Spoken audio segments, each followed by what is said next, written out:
ধাৰাবাহিক উপন্যাস প্ৰেমৰ অভিশপ্ত প্ৰতিবিম্ব খণ্ড 1।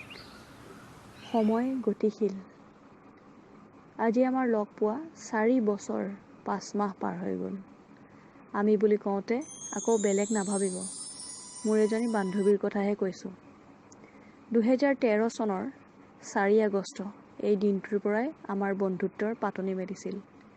খুব কম সময়তে আমি বৰ আপোন হৈ পৰিছিলোঁ। আৰু আজিও এই মুহূৰ্তলৈ আমাৰ বন্ধুত্ব জীপাল হৈ আছে।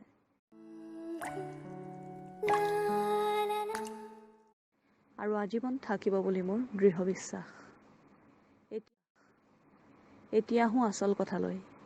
সেই যে অলপ আগতে কৈ আহিলোঁ মোৰ বান্ধৱীজনী, তাইৰ নাম দিব্যাংগনা। ডিচেম্বৰ মাহৰ এটি শীতল পুৱা। সময় প্ৰায় 7:15 হৈছিল। দিব্যাংগনাৰ দেউতাকৰ মোবাইল ফোনটো বাজি উঠিছিল। তেতিয়া আকৌ দিব্যাংগনাৰ দেউতাকৰ মোবাইলত ফোন আহিলে ৰিচিভ কৰাৰ চখ বেছি। আন দিনাৰ দৰে সেইদিনাও দিব্যাংগনা দৌৰি গৈছিল দেউতাকৰ ফোনটো ৰিচিভ কৰিবলৈ। ফোনটো ৰিচিভ কৰিয়ে দিব্যাংগনা মৌন হৈ পৰিছিল।